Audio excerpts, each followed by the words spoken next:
एक बार फिर हम आप सभी के लिए एक नई वैकेंसी के बारे में जानकारी लेकर आए हैं।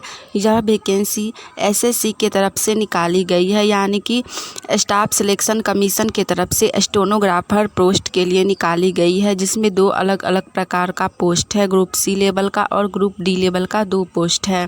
हम इस वैकेंसी से जुड़ी apply date, age limit, application fee, post details, education qualification, pay scales, exam syllabus, exam pattern, selection process, application process, इन सभी के बारे में पूरी जानकारी देंगे।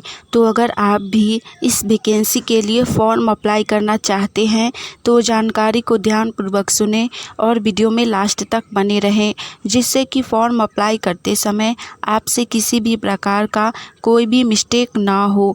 तो चलिए सबसे पहले हम लोग जानते हैं एसएससी स्टेनोग्राफर वैकेंसी से जुड़ी अप्लाई डेट के बारे में। आप में से जिनको भी इस वैकेंसी के लिए फ़ॉर्म अप्लाई करना है वो लोग आज से ही इस वैकेंसी के लिए फ़ॉर्म अप्लाई कर सकते हैं। जी हाँ, इस वैकेंसी के लिए फ़ॉर्म अप्लाई स्टार्ट 26 जुलाई 2024 से ही हो चुका है। फॉर्म ऑनलाइन के माध्यम से अप्लाई होगा। आप लोग अपने मोबाइल फ़ोन से ही या फिर किसी साइबर कैफ़े पर जाकर ऑनलाइन फॉर्म अप्लाई करवा सकते हैं और इसका लास्ट अप्लाई डेट है 24 अगस्त 2024। साथ ही इसका एग्ज़ाम भी अक्टूबर से नवंबर 2024 में ही ले लिया जाएगा, यानी कि आपके पास अभी से एग्ज़ाम की तैयारी के लिए 2 से 3 महीना बचा हुआ है। तो जो भी लोग फॉर्म भरिएगा वो लोग अभी से ही एग्ज़ाम की तैयारी में लग जाइए। नेक्स्ट इसके बाद हम लोग जानेंगे एसएससीजीडी वैकेंसी से जुड़ी एज लिमिट यानी कि आयु सीमा के बारे में। इस वैकेंसी के अंतर्गत दो अलग अलग प्रकार के पोस्ट हैं, दो अलग अलग लेवल के लिए, यानी कि ग्रुप सी के लिए और ग्रुप डी लेवल के लिए। दोनों के लिए ही एज लिमिट अलग अलग रखी गई है। पहला है स्टेनोग्राफर ग्रेड सी यानी कि ग्रुप सी के लिए। इसमें मिनिमम एज यानी कि न्यूनतम उम्र 18 वर्ष रखी गई है और मैक्सिमम एज यानी कि अधिकतम उम्र 30 वर्ष रखी गई है। नेक्स्ट है स्टेनोग्राफर ग्रेड डी के लिए। इसमें मिनिमम एज यानी कि न्यूनतम उम्र 18 वर्ष रखी गई है और मैक्सिमम एज यानी कि अधिकतम उम्र 27 वर्ष रखी गई है। यानी कि जिनका भी एज 18 वर्ष से 30 वर्ष के बीच हो वो लोग इस वैकेंसी के लिए फॉर्म अप्लाई कर सकते हैं। इस वैकेंसी में मैक्सिमम एज ज़्यादा है, तो जिनका भी एज अभी बचा हुआ है वो लोग फॉर्म अप्लाई ज़रूर कीजिए। नेक्स्ट इसके बाद हम लोग जानेंगे एसएससी स्टेनोग्राफर वैकेंसी से जुड़ी एप्लीकेशन फ़ी यानी कि आवेदन शुल्क के बारे में। इस वैकेंसी के अंतर्गत एप्लीकेशन फ़ी जाति वर्ग के अनुसार सभी वर्गों के लिए अलग अलग रखी गई है।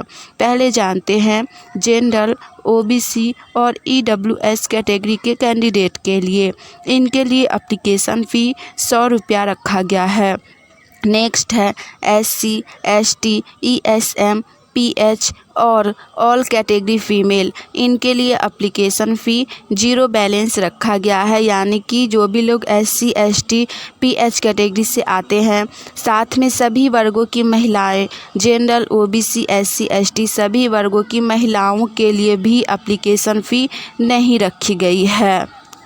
साथ ही फॉर्म अप्लाई करते समय यदि आपसे कुछ मिस्टेक हो जाता है तो उसको अगर आप फर्स्ट टाइम करेक्शन ठीक करते हैं उसके लिए आपको 200 रुपया पेमेंट करना होगा एक्स्ट्रा, और अगर सेकेंड टाइम भी गलत होता है, सेकेंड टाइम करेक्शन ठीक करने पर आपको 500 रुपया एक्स्ट्रा एप्लीकेशन फ़ी पेमेंट करना होगा। यानी कि करेक्शन चार्ज फर्स्ट टाइम 200 और सेकेंड टाइम 500 रुपया रखा गया है। एप्लीकेशन फ़ी ऑनलाइन के माध्यम से ही पेमेंट होगा। आप लोग गूगल पे, यूपीआई या फिर नेट बैंकिंग के माध्यम से एप्लीकेशन फ़ी पेमेंट कर सकते हैं। नेक्स्ट इसके बाद हम लोग जानेंगे एसएससी स्टेनोग्राफर वैकेंसी से जुड़ी पोस्ट डिटेल्स के बारे में। यह वैकेंसी एसएससी के तरफ से स्टेनोग्राफर ग्रेड सी और ग्रेड डी पोस्ट के लिए निकाली गई है, जिसमें टोटल 3000 से भी अधिक पदों पर वैकेंसी निकाली गई है। दोनों पोस्ट को मिलाकर फॉर्म अप्लाई जब भी होगा तब इस पोस्ट में किसमें कितना कितना सीट्स है वो बता दिया जाएगा। अभी सीधे बताया गया है कि 3000 पदों पर स्टेनोग्राफर के लिए वैकेंसी निकाली गई है। इसका पहले से पोस्ट निर्धारित नहीं होता है, सिर्फ अनुमानित पोस्ट बताया जाता है। रिजल्ट के बाद ही पता चलता है कि कितना रिजल्ट जारी किया गया है। एसएससी की सभी वैकेंसी में यही होता है, पहले से पोस्ट पूरा फाइनल नहीं बताया जाता है। नेक्स्ट इसके बाद हम लोग जानेंगे एसएससी स्टेनोग्राफर वैकेंसी से जुड़ी एजुकेशन क्वालिफिकेशन यानी कि शैक्षणिक योग्यता के बारे में। इस वैकेंसी में दोनों ही पोस्ट के लिए क्वालिफिकेशन एक समान रखी गई है, क्योंकि दोनों ही पोस्ट स्टेनोग्राफर के लिए है। उसमें कुछ ग्रेड सी के लिए और कुछ ग्रेड डी के लिए है। इसके लिए क्वालिफिकेशन 12th पास रखी गई है, यानी कि इंटर पास रखी गई है। जो भी लोग इस बार इंटर पास किए हैं या फिर पहले से इंटर पास किए हुए हैं और एज बचा हुआ है, वो लोग फॉर्म अप्लाई कर सकते हैं। साथ ही इसमें जो लोग टाइपिंग का कोर्स किए हुए हैं, यदि सर्टिफिकेट लगाते हैं तो उनको छूट भी दी जाएगी। यदि आप लोग टाइपिंग नहीं किए हुए हैं तो कोई बात नहीं है, सिर्फ 12th पास हैं तो आप लोग फॉर्म अप्लाई कर सकते हैं। टाइपिंग मस्ट नहीं है, एग्ज़ाम होने के बाद इसमें टाइपिंग लिया जाता है। इसीलिए बताया गया है कि जिनके पास टाइपिंग है वो लोग अपना सर्टिफिकेट फॉर्म अप्लाई करते समय लगा सकते हैं। तो जो भी लोग 12th पास हैं वो लोग फॉर्म अप्लाई ज़रूर कीजिए। नेक्स्ट इसके बाद हम लोग जानेंगे एसएससी स्टेनोग्राफर वैकेंसी से जुड़ी एग्ज़ाम पैटर्न के बारे में, यानी कि एग्ज़ाम सिलेबस के बारे में। इस वैकेंसी के अंतर्गत आप लोगों का एग्ज़ाम ऑनलाइन के माध्यम से लिया जाएगा, यानी कि कंप्यूटर बेस्ड टेस्ट लिया जाएगा।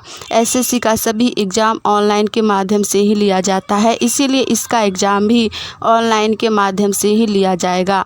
एग्ज़ाम में क्वेश्चन सॉल्व करने के लिए आप लोगों को 2 घंटा का समय दिया जाएगा, जिसमें आपसे टोटल 200 क्वेश्चन पूछे जाएंगे और इसके लिए आपको 200 मार्क्स दिए जाएंगे। एग्ज़ाम में निगेटिव मार्किंग भी होगा। यदि आप लोग 3 गलत करते हैं तो सही में से 1 आपका मार्क्स कट जाएगा। तो जो भी लोग एग्ज़ाम दीजिएगा वो लोग सावधानीपूर्वक क्वेश्चन सॉल्व कीजिएगा, ज़्यादा रॉन्ग नहीं बनाइएगा, नहीं तो आपका सही में से मार्क्स कट जाएगा। चलिए जानते हैं किस सब्जेक्ट से कितना क्वेश्चन पूछा जाएगा। तो सबसे पहले आप ये जान लीजिए कि स्टेनोग्राफर के एग्ज़ाम में मैथ से क्वेश्चन नहीं पूछा जाता है, मैथ नहीं रहेगा एग्ज़ाम में। चलिए जानते हैं पहला कौन सा सब्जेक्ट है। सबसे पहला है आपका जनरल इंटेलिजेंस एंड रीजनिंग। यहाँ से आपका 50 प्रश्न पूछा जाएगा। जी हाँ, सिर्फ रीजनिंग से 50 प्रश्न पूछा जाएगा। नेक्स्ट है जनरल अवेयरनेस। जनरल अवेयरनेस यानी कि जीके, जीएस और करेंट अफेयर। यहाँ से भी आपसे 50 प्रश्न पूछा जाएगा। जनरल अवेयरनेस में तीनों साइंस से रहेगा, यानी कि फिजिक्स, केमिस्ट्री, बायोलॉजी से। उसके बाद सोशल साइंस में हिस्ट्री, पॉलिटी, ज्योग्राफी और इकोनॉमिक्स से रहेगा। साथ ही 5 से 6 क्वेश्चन करेंट का पूछा जाएगा आप लोगों से, यानी कि 2024 की वैकेंसी है तो 24 से आपका 3 से 4 प्रश्न रहेंगे और बाकी के पिछले वर्ष से 2 से 3 प्रश्न पूछे जाएंगे, यानी कि 5 से 6 करेंट अफेयर निश्चित एग्जाम में पूछा ही जाएगा। साथ में नदी, झील, बांध, नृत्य महोत्सव, इन सभी से मिलाकर 50 क्वेश्चन जनरल अवेयरनेस में पूछा जाएगा। और लास्ट आता है जनरल इंग्लिश एंड कॉम्प्रिहेंशन से। इससे सबसे अधिक प्रश्न पूछा जाता है। यहाँ से आपसे 100 प्रश्न पूछे जाएंगे। जी हाँ, इंग्लिश ग्रामर से आपका 100 प्रश्न पूछा जाएगा। सभी प्रश्नों के लिए 1 नंबर दिए जाएंगे, यानी कि टोटल 200 प्रश्न के लिए 200 मार्क्स दिए जाएंगे। सॉल्व करने के लिए 2 घंटा का समय दिया जाएगा। एग्ज़ाम में निगेटिव मार्किंग भी है, 3 गलत करते हैं तो 1 सही में से मार्क्स कट जाएगा। आप में से जिनको भी मैथ बहुत हार्ड लगता है, मैथ से डरते हैं, उनके लिए यह वैकेंसी बहुत ही अच्छी है। इसमें मैथ है ही नहीं तो आप लोग आराम से एग्ज़ाम दे सकते हैं। जो भी लोग फॉर्म भरना चाहते हैं वो लोग फॉर्म अप्लाई ज़रूर कीजिएगा। साथ ही अगर आप सभी को ये जानकारी अच्छी लगी, यूजफुल लगी तो वीडियो को लाइक कीजिए। और आप लोग गवर्नमेंट जॉब की तैयारी कर रहे हैं, आने वाली ऑनलाइन या ऑफलाइन सभी प्रकार की वैकेंसी की जानकारी सबसे पहले जानना चाहते हैं तो चैनल को सब्सक्राइब करके नोटिफिकेशन ऑन कर लीजिए, जिससे कि हम एक नई वैकेंसी की जानकारी लेकर आएँ तो वो सबसे पहले आप तक पहुँचे और आप उस वैकेंसी के लिए फॉर्म अप्लाई करके जॉब की तैयारी कर सके। चलिए लास्ट हम लोग जान लेते हैं एसएससी स्टेनोग्राफर वैकेंसी से जुड़ी सिलेक्शन प्रोसेस के बारे में। इस वैकेंसी के अंतर्गत ऑनलाइन के माध्यम से आपका एक एग्ज़ाम लिया जाएगा। उसके बाद आप लोगों का स्किल टेस्ट लिया जाएगा जिसमें आपका टाइपिंग होगा। नेक्स्ट आप लोगों का डॉक्यूमेंट वेरिफिकेशन होगा। उसके बाद मेडिकल एग्जामिनेशन होगा और आपका फाइनल रिजल्ट जारी कर दिया जाएगा। हमने इस वैकेंसी से जुड़ी सारी जानकारी दे दी है। चलिए आज के लिए इतना ही। मिलेंगे आप सभी से फिर से एक नई वैकेंसी की जानकारी के साथ। तब तक के लिए आप सभी चैनल के साथ जुड़े रहिए नई वैकेंसी की जानकारी सबसे पहले जानने के लिए। जय हिंद।